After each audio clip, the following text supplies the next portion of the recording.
Well, good afternoon, everyone, and happy Tuesday or Merry Christmas Eve, as I've been calling it all morning. Thank you so much for joining me for News 5 Now at 12:35. I'm Shimani Baker. Is anyone else still Christmas shopping?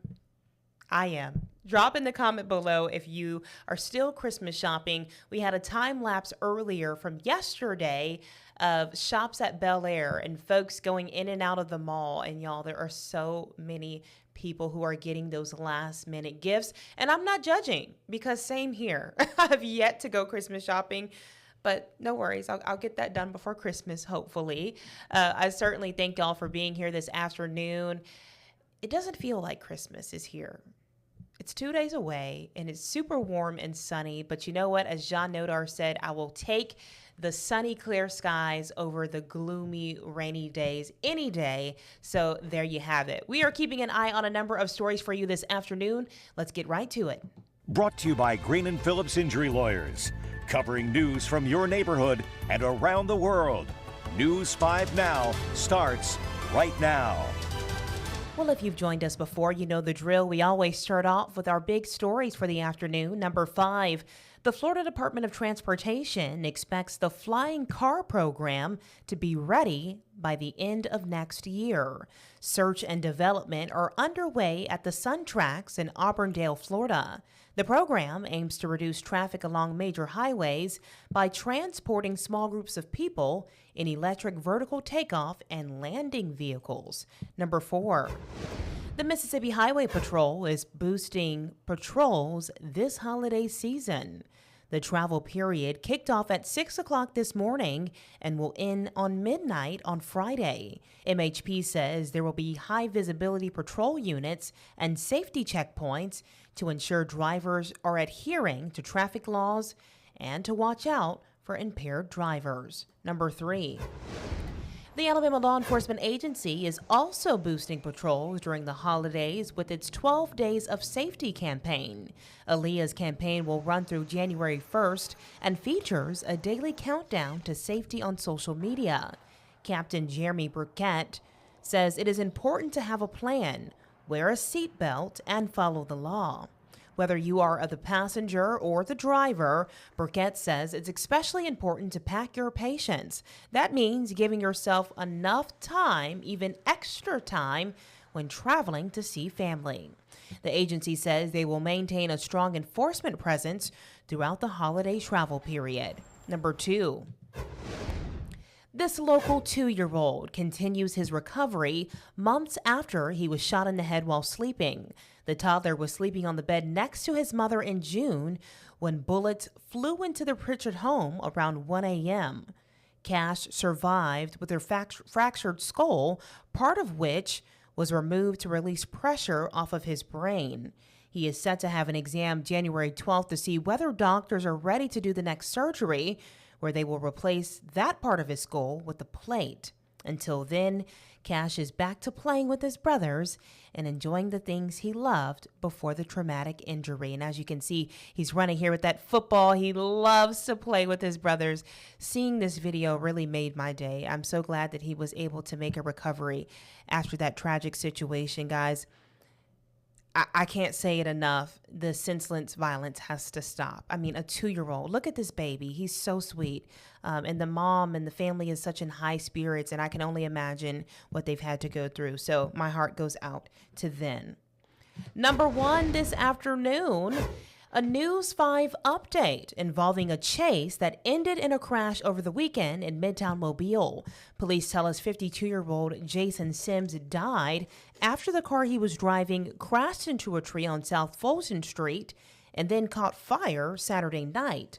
Officers tried to pull Sims over near MLK Avenue when he sped off.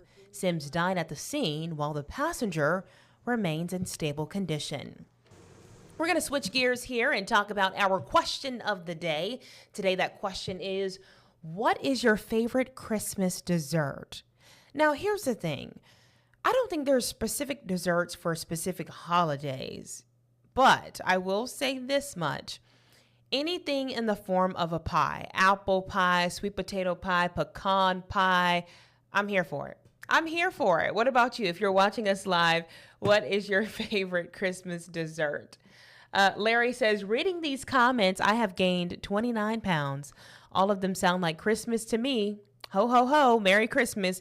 You and me both, Larry. I'm like, I got to go to the gym after reading these comments. Aaron says pecan pie. See? Apple pie.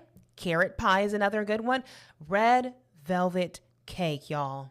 And I have to have the pecans on, or not the pecans. I have to have the nuts on my red velvet cake or I'm not going to eat it. Sweet potato pie, again, banana pudding, peach cobbler, not eating peach cobbler without vanilla ice cream. I have to stop reading these. This is terrible. Chocolate cream pie. We've got banana pudding, creme brulee. Ooh, yummy. Beer, David. Okay, beer is your Christmas dessert. My late grandma's butternut cake. That sounds amazing.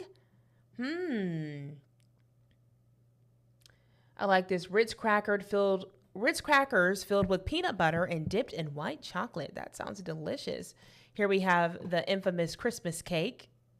Watergate salad, pecan pie, cheesecake. Speaking of cheesecake, this morning, John Nodar brought in some homemade cheesecake, y'all. It was amazing. If you want to see what it looks like, head to my Facebook page. You won't regret it. It was so good. I was eating it at 5 o'clock this morning. I know. Don't judge. It's the holidays. Somebody in the comments says angel food cake. We have another apple pie. I'm here for it. I love it. Let's move things over to our poll of today. The poll is, if I can get it up here, should businesses be closed on Christmas? This is a good question.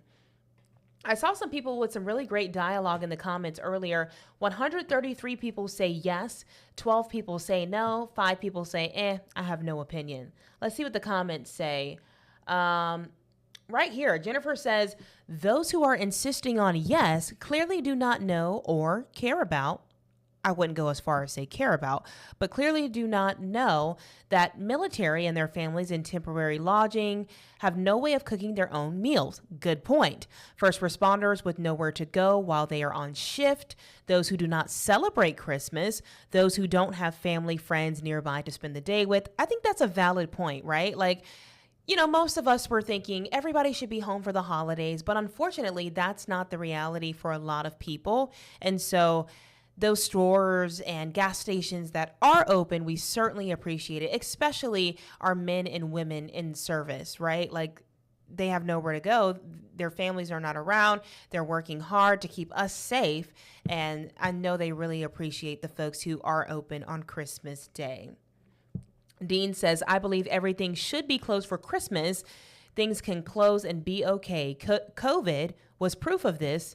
Stop chasing that money and enjoy some of life. Kathy says yes. Linda says simply yes. Let's see. A lot of people are saying yes. George says it's it's up to the business owner to set store hours and days they will be open. Yes, that is true. Aaron says yes, they should. They have known for weeks when Christmas comes. The only ones exempt are members of the armed forces. I'm sure family and friends will understand Christmas is closed. I'm looking more at the comments, and somebody commented coconut pie is her favorite Christmas dessert. I don't know how I feel about coconut in food, but that does sound pretty good. I'll give you that. I'm looking more at these comments. Somebody says cries in 911 dispatcher. Exactly, because again, some people are working, and we thank you. If you are working during the holidays, we certainly understand, and we thank you so much. In the meantime, y'all head over to Facebook if y'all haven't already. Make sure you're liking and subscribing to our Facebook page, and then commenting on those polls and questions of the day, and I will share some of your responses right here on News 5 Now. Thank y'all so much for joining me this afternoon. I will see you back here tomorrow for News 5 Now at 8:05, and again for News 5 Now at 12:35. Y'all have a great Christmas Eve, and I'll see you back here tomorrow. Bye, y'all. Covering news from your neighborhood and around the world. You are watching News 5 Now, brought to you by Green & Phillips Injury Lawyers.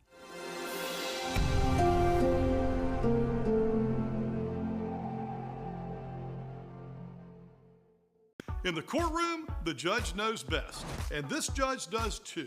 If you've been hurt in a wreck, you need a law firm that knows the system and how it works. I'm attorney David Green. Call or come by anytime. You never need an appointment.